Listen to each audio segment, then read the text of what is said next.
Ating babasahin ng talata 11 hanggang 20. At bago natin basahin, mahalagang bigyang galang natin ang salita ng Diyos. Tumayo po tayong lahat muli. At pahayag natin sa ating mga kasama, gilid, harap, likod, at ating sabihin, pagpapalain ka ng Panginoon. Ayan. Alright, matapos natin mabasa ay manatili sa pagkatayo at hingi tayong wisdom blessing sa ating Panginoon. Santiago 1:11 hanggang 20. Handa po, basa. Mga minamahal kong kapatid, pansinin ninyo ito, ang bawat isa ay mabilis sa pakikinig, mabagal sa pagsasalita, at mabagal sa galit. Dahil ang galit ng tao ay hindi nagdudulot ng katwiran na kinalulugdan ng Diyos. Maraming salamat, Panginoon. Maraming dahilan para kami ay umawit, magpuri at sumamba. Nandiyan na unang-una sa lahat, yung kami ay minahal mo. Si Jesus, ang iyong bugtong na anak, ay iyong ibinigay doon sa krus upang sino mang sumampalataya hindi na mapapahamak, kundi may buhay na walang hanggan. Purihin ka at salamat sapagkat kami ay iniligtas mo sa kapahamakan ng kasalanan, sa kaparusahan ng kasalanan, at binigyan mo kami ng buhay na walang hanggan. Pinupuri, pinapasalamatan ka namin, inaawitan, sinasamba, sapagkat kami ay mula sa dilim, nilagay mo sa liwanag. Mula sa dating alipin ng kasalanan, nilagay mo na sa pagkalaya. Mula doon sa dating buhay na magulo, binigyan mo kami ng kapayapaan at maraming bunga ng banal na Espiritu. Salamat po. Tanggapin mo yung mga pagsamba na awit namin at ngayon mag-aaral kami ng iyong salita.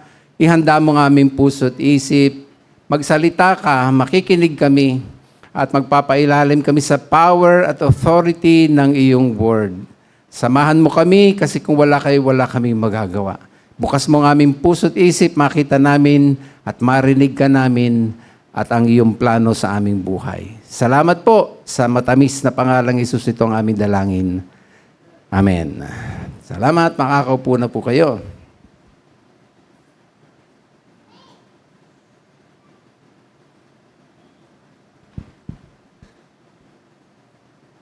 Sa aking pagsubaybay sa nangyayari sa Senate, I suppose lahat tayo ay nagmo-monitor dito, ay meron pong nakaagaw ng aking pansin. No?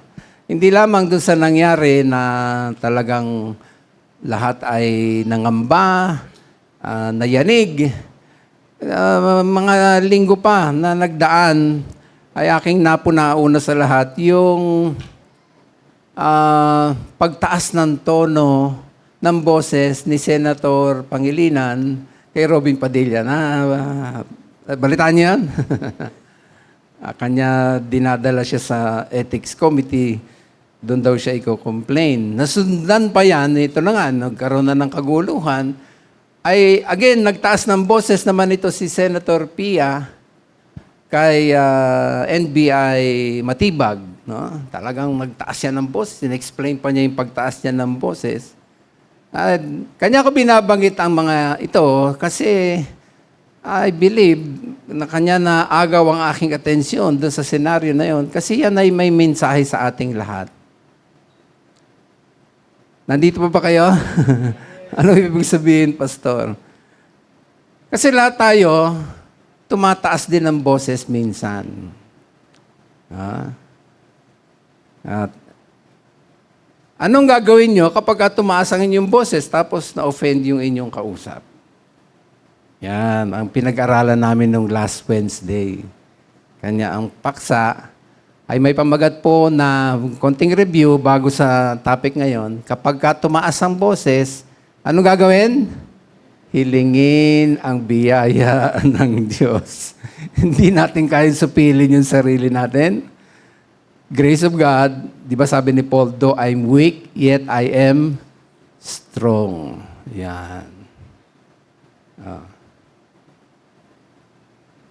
Ang pag-aaral natin ay hindi po para husgahan natin yung nangyari sa Senate, kundi ito ay may layunin na ano bang sinasabi ng Bible para matulungan tayo sa nararanasan natin na tumataas talaga minsan yung ating boses.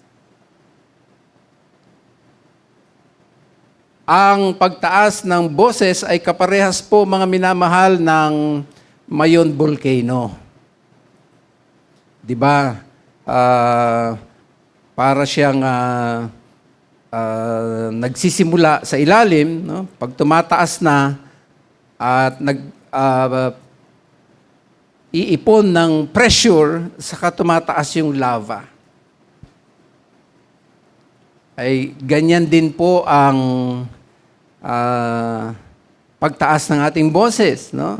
Pag nagpatong-patong na ang mga pressure sa buhay, yung mga stress sa trabaho, away sa pamilya, hindi pagkakasundo sa church, ayan, unti-unting umaakyat yung ating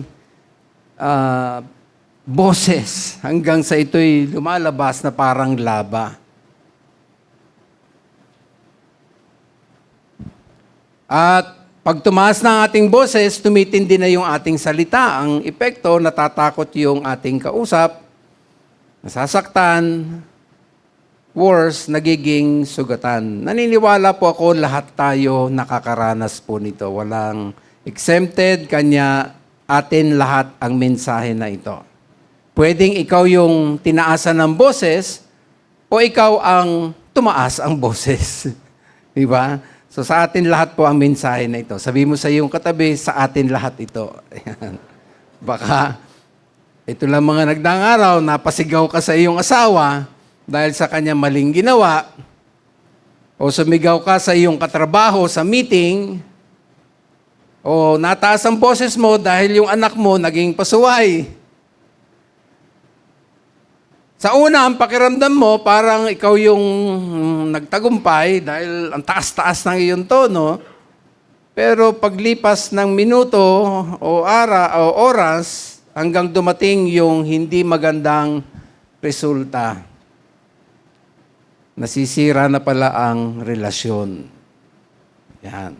Parang laba na lumalabas sa bulkan, sinisira yung mga tanim. Di ba? Pag bumagsak na ang laba sa bunganga ng volcano, sinisira ang mga puno, bahay, at ano pang matabunan nito. Purihin ng Diyos kasi ang magandang balita ay hindi tayo iniwan ng Diyos sa bunganga ng bulkan. Ayaw niyang nananatili tayong sabog ng sabog. Pagka tumataas ng ating boses, inaanyayahan tayo ng Diyos sa Kanyang mayamang biyaya. Hilingin natin na ito'y bumuhos sa ating buhay. My grace is sufficient, sabi ng Lord. Sapat ang aking biyaya para tayo palakasin. Ay, huwag kayong humingi lamang ng patak, kundi buhos. Sapagkat mayaman ang biyaya ng Diyos, tulad ng Holy Spirit nung panahong Pentecost, ay parang dilang apoy na bumaba at tinaglay ng mga apostol, yung kakaibang power ng Diyos. Gayon din ang grace of God bumababang galing langit, bumubuhos sa ating buhay. Kanya pwede nating sabihin, though I'm weak, yet I'm strong. Anong gagawin kapag tumataas ng boses natin at na-open na yung ating kausap, ay hindi ito lamang tungkol sa pag-iwas sa away. Ito ay tungkol sa pagbabago ng ating puso, pag-repair nung nasirang relasyon, at pagpapailalim sa pangunguna ng banal na Espiritu. So ano yung mga punto para mabantayan yung tumataas nating boses? Inaral namin una, review lang tayo quick. Kailangan kilalanin ang panganib na naidudulot ng pagtaas ng mataas na boses. Alam niyo bang delikado yung tumataas ang boses? Hello? Pakinggan yung sabi ng Ephesians 4:26 and 27. Kung magagalit man kayo, iwasan ninyo na kayo ay pagkasala. Huwag ninyong hayaang lumubog ang araw ng galit na nagalit pa rin kayo. Ito yung danger. Tignan niyo sa verse 27. Huwag ninyong bigyan ng pagkakataon ang that's it. See that? Pagka tumataas ang boses natin, ito'y senyales na kumukuha na si Satan ng pagkakataon, sirain ang ating buhay at ang ating pakikipag-ugnayan sa kapwa. Nagbubukas tayo ng pinto sa evil spirit para tayo ay mapangunahan at masira. Yun ang danger. Pag tumataas ang boses natin ay nakakatakot. No? Hindi po natin yan nare-realize, nakakatakot pala. Ang dapat nating makita yung masamang epekto. Wala namang magandang na idulot yung nagtaas ng boses. Meron ba sa atin dito nagtaas ang boses, dumami ang pera? Wala naman, di ba? Meron ba sa atin dito, tumaas ang boses, pinagpala ka ng Panginoon Diyos? Wala. Puro hindi maganda ang result. Isipin nyo, ang mataas na boses ay hindi lamang tunog. Ito'y nagiging sandata, weapon. Kanya ang sabi ng Kawikaan, 15:1, ang malubay o yung mahinahon, no? Yung kontrolado na sagot. Ang malubay na sagot ay, ano sabi? Nakakapawi ng puot. Yun, no? Ngunit ang mabigat na salita, wow! Malakas kasi. Humihila ng galit. Pansinin po ninyo, pag mataas na ang boses sa loob ng tahanan, natatakot ang lahat. Kahit sa trabaho, nawawala yung respeto at tiwala. Ay lalo sa church, nawawasak ang pagkakaisa ng katawan ni Kristo. Alam niyo ba si Peter nung i-deny niya si Jesus? Naalala niyo, 3 times, tumilawak yung manok. Basahin niyo, aralin niyo maigi. Tumaas ang boses niya. In fact, nagmura pa siya sa pagtaas ng kanyang boses. No! Hindi ko kilala yan si Jesus. Saka siya nagsalita ng panunungayaw. Anong naging dulo? Ayun, pagtangis. Pagsisisi. So ang solusyon, anyayahan ang pagbuhos ng kapangyarihan ng biyaya ng Diyos sa ating buhay. Iyan ang sabi ko kanina, no? Hindi natin kaya sa ating sariling supilin yung mga kahinaan ng ating pagkatao. Kailangan natin ng biyaya ng Diyos. Praise God, ang grace of God, hindi mo na kailangan pagtrabahuhan. Ang grace of God isn't earned. Hindi mo kailangan paghirapan, hindi mo kailangan bayaran. In fact, kahit hindi tayo karapat-dapat, ay pwede nating maranasan ang biyaya ng Diyos. Pwede mapalakpakan natin si Lord dyan. Yun yung grace of God. It's God's favor. Kahit hindi ka karapat-dapat, ang tanging gagawin, hilingin ang biyaya ng Diyos. Bubuhos ang biyaya ng ating Panginoon. Alam nyo, bumubuhos pala ang biyaya ng Diyos una sa lahat pag ikay malumanay sumagot. That's true. Sabi ng Colossians 4:6, let your speech always be with grace, seasoned with salt, that you may know how you ought to answer each one. Andun, hindi bubuhos ang grace sa nasa mataas ang iyong tono. Ang liwanag ng Biblia. Ba? Doon sa iyong damdamin, para nasusuppress ka kasi ang hirap yata pigilin ng damdamin. No? Pero diyan mo ma-experience na kahit para may struggle sa loob, talaga yung grace of God gagapang, bibigyan ka ng biyaya ng Diyos, makokontrol mo yung nararamdaman mo. Pwede ba palakpakan natin si Lord yan? At saka nasasabi mo na pasensya na, medyo nataas yung boses ko. In fact, hindi natin kayang sabihin yung pasensya na. Pero nasasabi mo na, kasi nagro-rule na yung grace of God sa iyong buhay. Amen ba? Sabi mo sa iyo, katabi, hilingin natin ang biyaya ng Diyos. Yan. Yan ang punto ng Proverbs 15:1. Yung mahinang salita, mahinahon na salita, nagpapahina yun ng galit. Kasi grace of God na yung gumagana. Nawawala yung pressure. Kasi ang nagro-rule na hanggang sa dugo natin, hanggang sa muscle natin, hanggang sa boses natin, ay grace of God. Aktibong pakikinig. Diyan bubuhos ang grace of God. Sabi ng James, yung binasa natin kanina, 1:19, mga kapatid kong minamahal, unawain nyo ito, maging, ano sabi? Alisto kayo saan? Sa pakikinig. Maingat sa pagsasalita, hindi agad nagagalit. Na? Pagbaba ng sarili, yung nagpipigil ka muna sa argument, binababa mo yung sarili doon. At doon, di ba, pag ang proud, naku, wala ang Diyos dyan, pag proud ka. Pero pag humble ka, nandyan ang Diyos. Amen? So, nandyan ang buhos ng biyaya. Dahil nagpipigil ka na sa iyong sarili, binababa mo na yung sarili mo. At mas binibigyan mong pagkakataong makinig.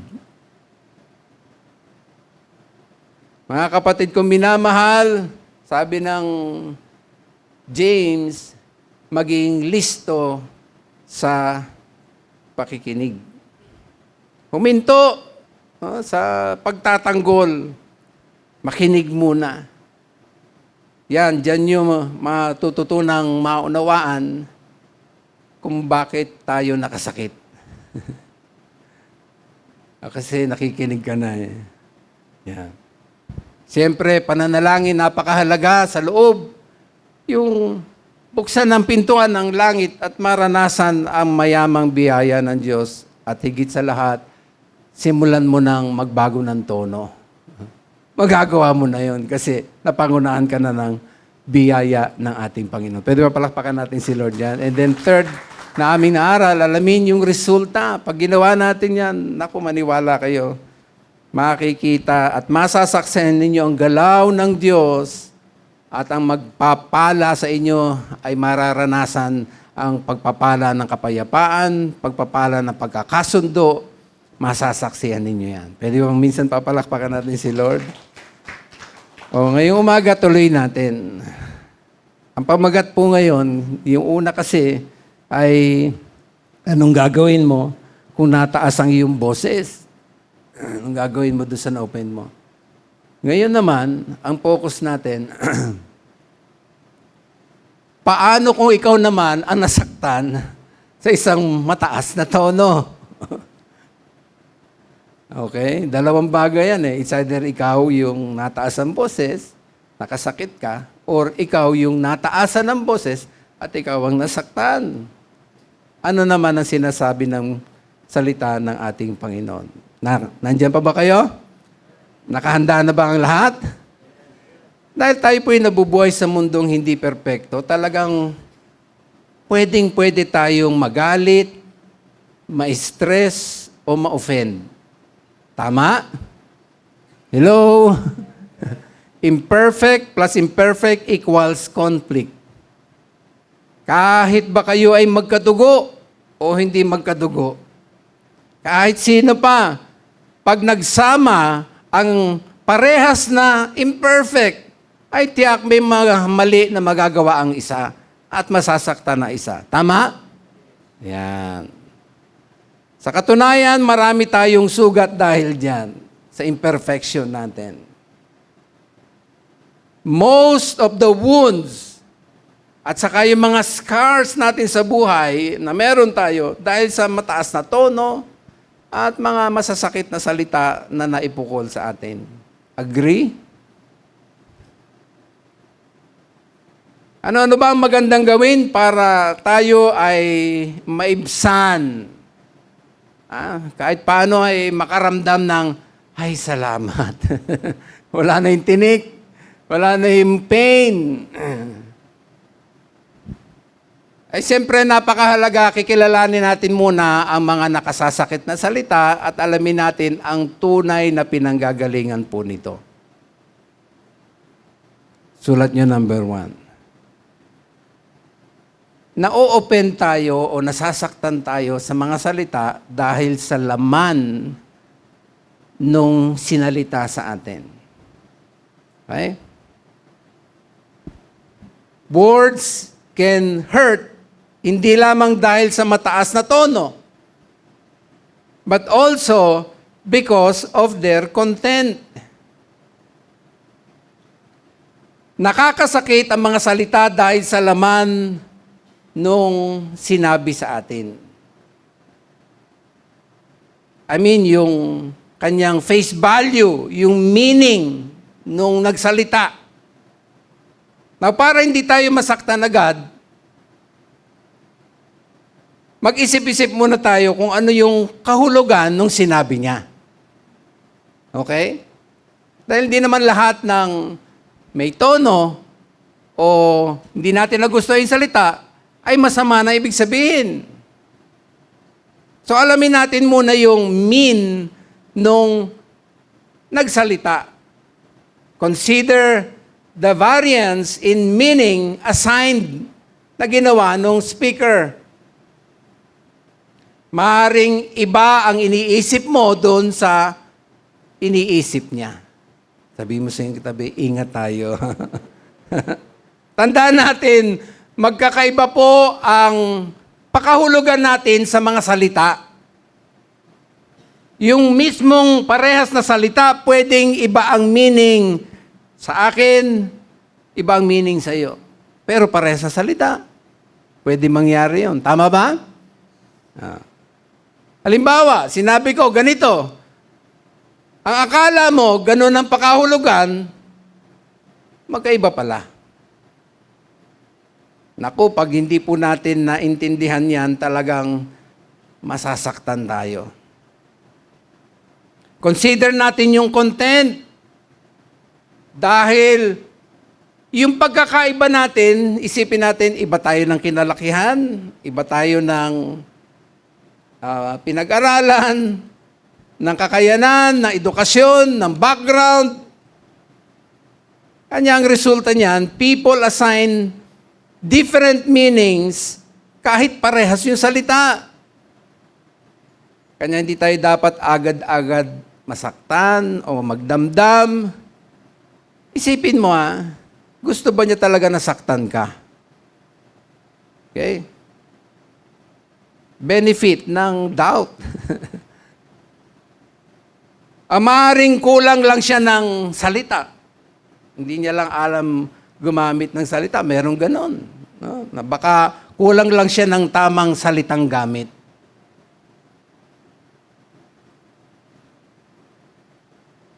O kaya, nasaktan ka, ay hindi mo na kita na maaaring masakit ang ulo niya nung time na yun. Kaya wala siya sa mood. Kanya kung na lang nabitawan niyang salita, yun na nabanggit sa iyo. Nakukuha po ninyo? Nandiyan pa ba kayo? Consider natin yung laman, yung merit ng salita. Isang bagay na dapat din nating maunawaan dito ay tignan natin yung personal traits at qualification nung nagsasalita. Kasi minsan, yung laman ng salita nakadepende sa ugali at kalidad ng nagsasalita. Halimbawa, may nagsabi sa iyo, wala kang kwentang tao. Nasabihan na ba kayong ganyan? Ay tanungin mo muna sarili mo, reliable ba yung sinabi niya? Bago ka masaktan. Ba? Yung bang tao na yon na nagsabi, meron ba siyang karapatan sabihin yun? Mapagkakatiwalaan ba yung sinabi niya? Maaga tayo nagko-conclude pag sinabing wala kang kwentang tao, ando na agad tayo. Nakalundag na. So tignan natin yung karakter nung nagsasalita. Pag hindi ka naman kilala, bakit ka nga naman magdadamdam? Di ka naman kilala. Di siyempre hindi totoo yung sinasabi niya dahil hindi ka naman kilala. Nandiyan pa kayo? So hindi niya alam yung halaga mo. Nasabi niya yun because wala siyang pagkakilala sa iyo. Paano ka magiging walang kwenta kung yung mismong lumalang sa iyo, si Lord mismo, ang nagsabi, ikaw ay wonderfully made by Him. Amen? Pwede ba palakpakan natin si Lord? Pasahin niyo yan, Psalm 139:14. Tayo'y napakagandang gawa ng ating Panginoon Diyos. So, sino yung paniniwala mo? Yung nagsabi sa iyo o yung Diyos na nagpapatunay na napakaganda ng pagkalalang ng Diyos sa iyo? Sabi mo, ikaw ay wonderfully made by God. Di ba? Bakit parang umiiling ka? Payo sa akin ng Pastor Roger Manao, yung naging guest speaker natin ng January. Siya yung mentor ko dahil hindi pa ako pastor noon, hindi pa ako nakaranas magpastor ng church. Siya yung aking pastor nung time na yon. Alam niyo yung payo niya sa akin, dahil alam niyang makakaranas ako nito, sabi niya, kapag ka kinikriticize ka ng mga miyembro na laging absent, hindi nagtatite, hindi nagde-devotion, huwag kang pa-apekto. Sabi niya, huwag mo paniwalaan yan. Pero, ito yung sabi niya, kapag ang nag-criticize sa'yo matapat, mature, spiritual, manginig ka na. Kasi may bearing yung sinasabi niya. Mahalagang alamin natin ang tamang mean nung nagsasalita. Halimbawa, yung asawa mo na nagtanong sa'yo, ano ang date ngayon, Han? Sagot ka naman, May 17, 2026. Tapos umiyak. Yung pala, birthday niya, ang ibig niya sabihin, nakalimutan mo.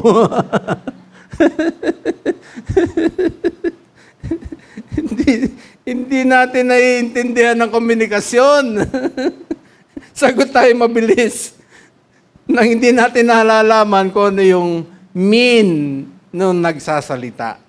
Ay madalas yan. Iba yung sinasabi, iba yung tinutukoy. Tama ba? Nandyan pa kayo? Nag-agree ba kayo? Lalo kung magkakapatid, magkakaibigan, no?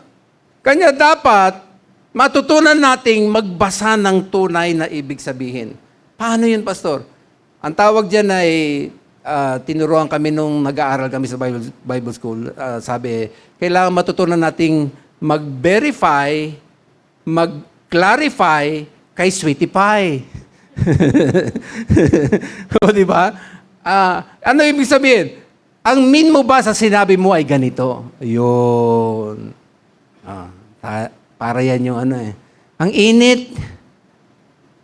Sabi naman ng asawa, oo nga, ang init. Hindi pala yun ang mean niya. Ang mean niya, kumuha ka na electric pan. Hindi natin alam ang komunikasyon. So, napakahalaga, no? Na malaman natin. Meron pa nga isa, lumapit, sabi niya sa kanyang kaibigan, kamusta? Siyempre, sagot niya, okay, I'm okay. Sabay iyak, ba't ka umiyak? Yung pala, yung salita niyang kamusta, ang ibig niya sabihin, paraan pala niya yon, nakamustahin mo siya. Dahil siya ay nabibigatan na sa kanyang problema. Ay kadalasan po yan, yung mga nangangamusta, yun ang may problema. Sige, tanong mo yung katabi, kamusta?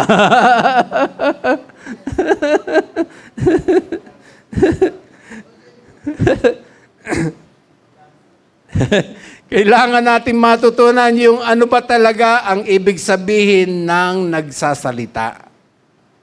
Okay? Sa art of communication ay merong kasabihan, it's not what I said, it's what you thought I said. Para makaiwas tayo sa hindi natin pagkaunawa, nami-misinterpret natin, makinig. Ayun. Sabi mo sa katabi, makinig. Yun. Yun ang bottom line. Makinig muna tayo. Alam nyo, itong magandang illustration. May mga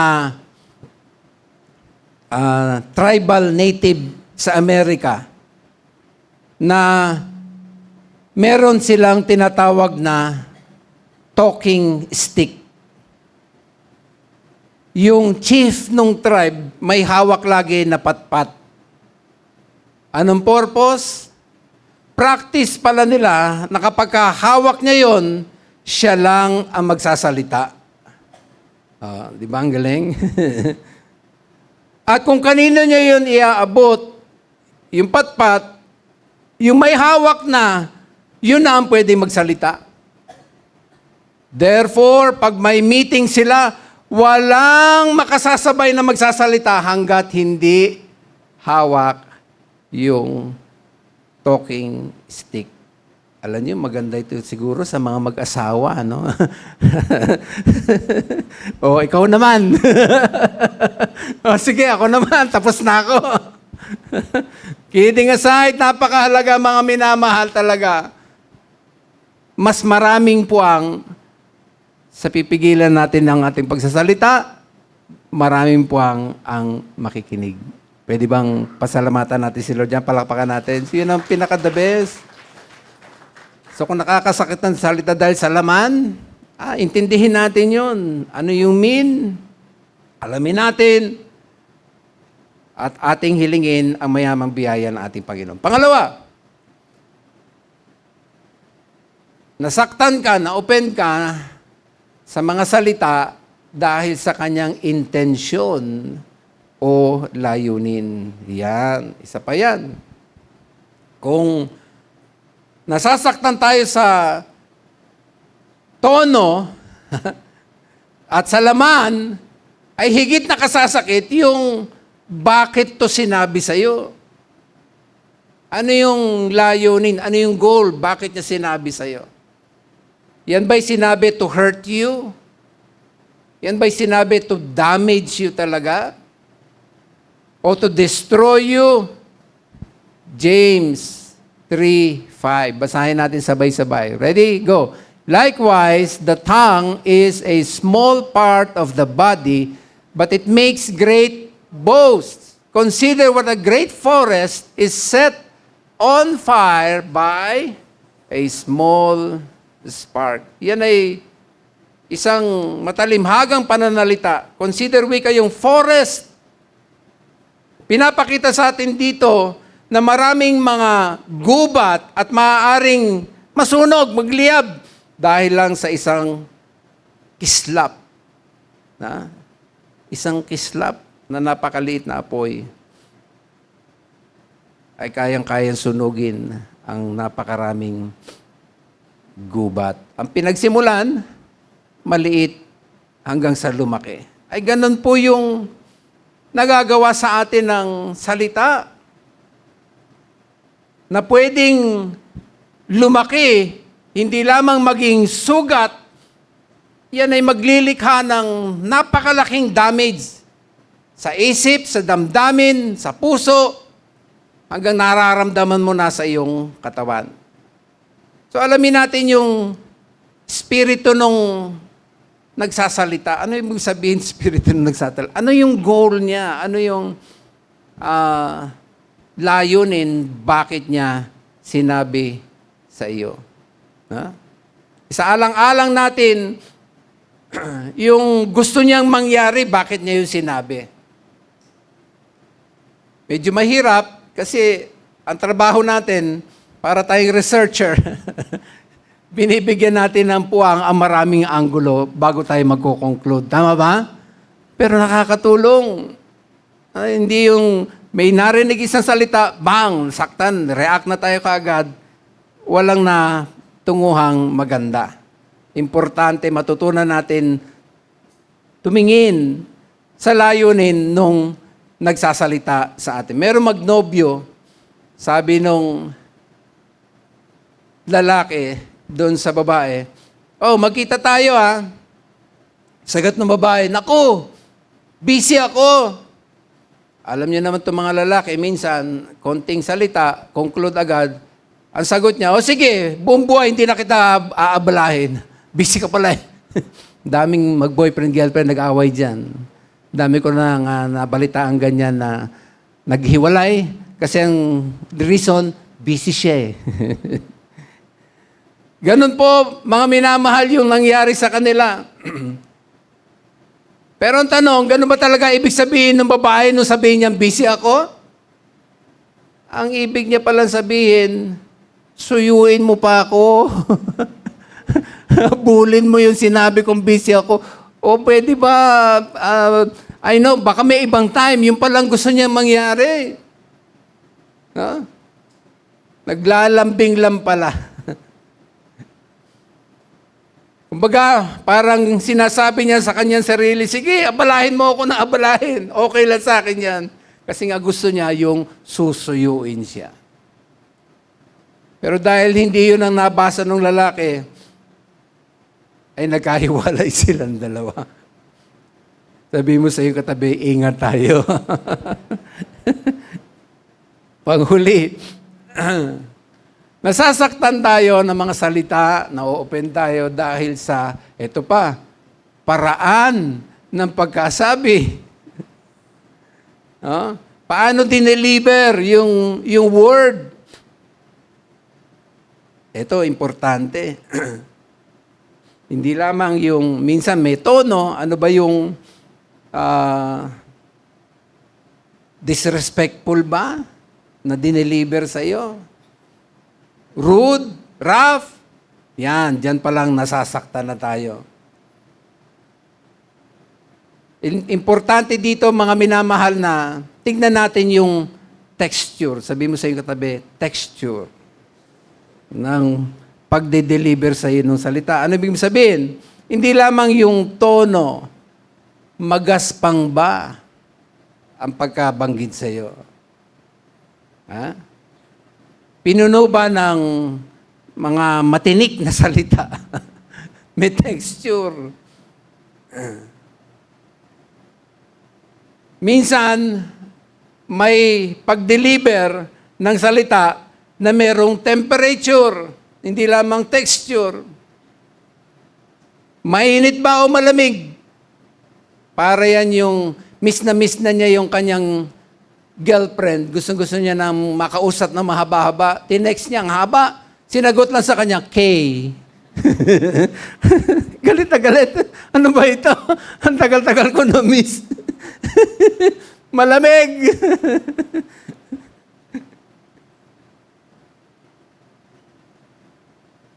Gusto pa naman niya makausap sapagkat matagal silang hindi nagkakausap. Merong ganon. Kanya nagtatampo dahil malamig ang pagka-deliver. Pwede naman na merong icon, no? Iba ginagamit icon pag galit, talagang yung alam niyo yung icon na ganun yung tapos yung ipin para may pangil, no? Alam mo, o kaya bold letters, naku, may mga kung ano ng mga karakter, no? Para nagmumura. May temperature. Alamin kung ang dineliver na mensahe, ang paraan ng pag-deliver na mensahe, kung may lasa, taste, matamis ba o mapait? Ang pait. O kaya mapakla, o maasim, o masarap.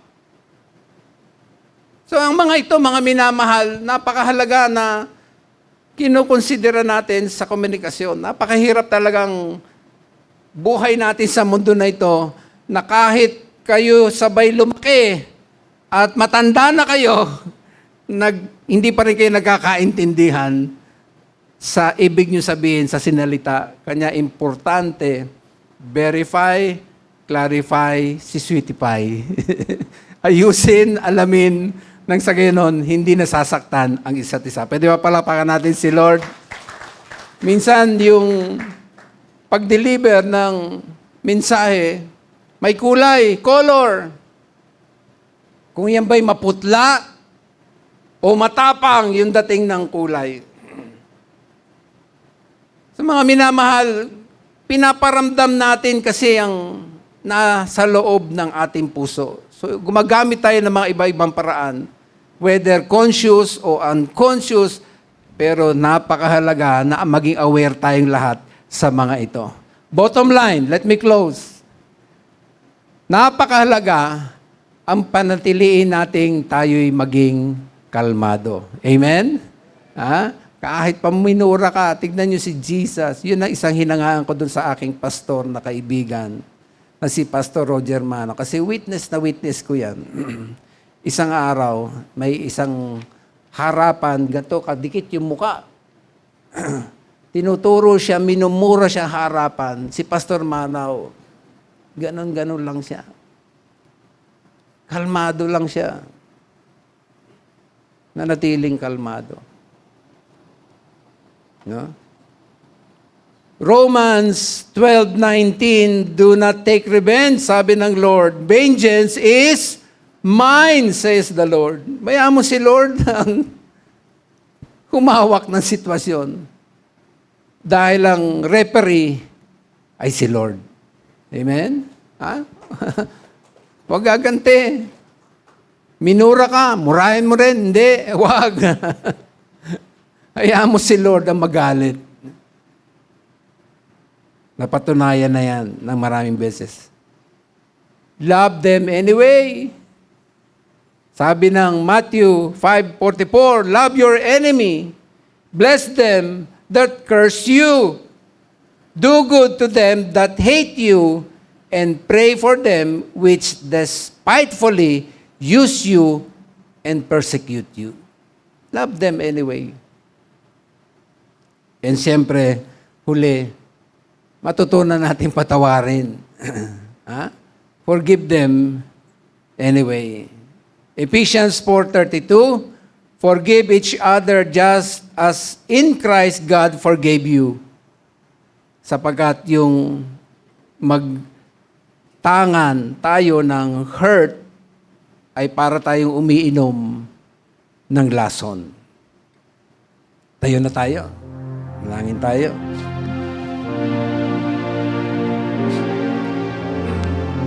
Awitin natin, Search Me, O God. Magpatuloy lamang tayo sa presensya ng ating Panginoon. Search me, O God, and know my heart today.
Salamat po.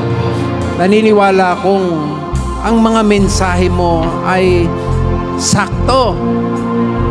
Tamang timing.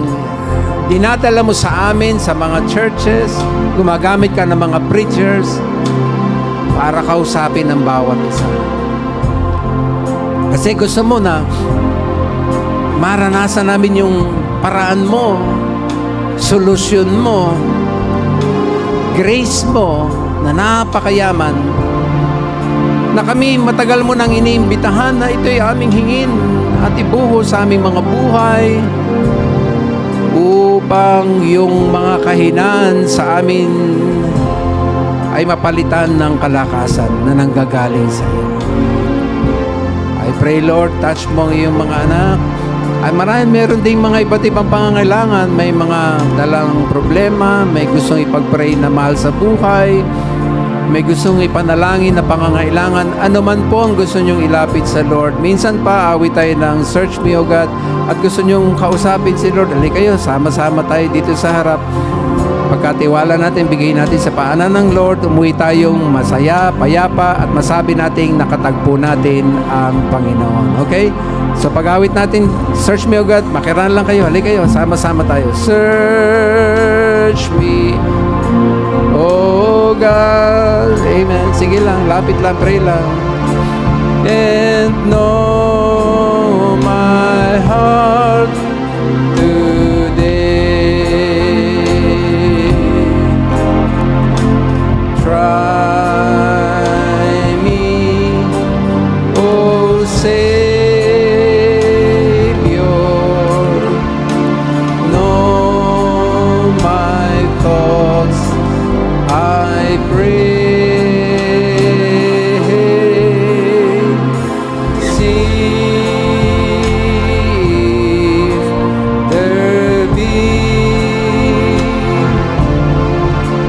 Some wicked ways in me, cleanse me from every sin, cleanse me from every sin, and set me. Hindi na tayo kakanta, pakinggan lamang natin ang tugtog. Sige lang po, kausapin nyo lang ang Panginoon. Yes.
Panginoon, maraming salamat sa pagpapala ng iyong salita.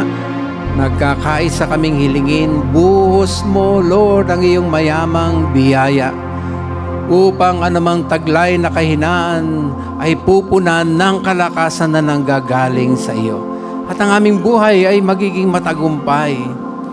Ang aming buhay lalakad sa liwanag, sa katotohanan at kapangyarihan ng iyong banal na salita. May mga lumapit, iba't iba, ang mga dinulog, may mga pangangailangan, marahil mahal sa buhay, wisdom, blessing, healing, anuman po ito, hawakan mo na po, akapin ng iyong mga anak. At sa iyo namin lahat, nilalagay sa iyong paanan, bigay mo ng kapayapaan sa amin.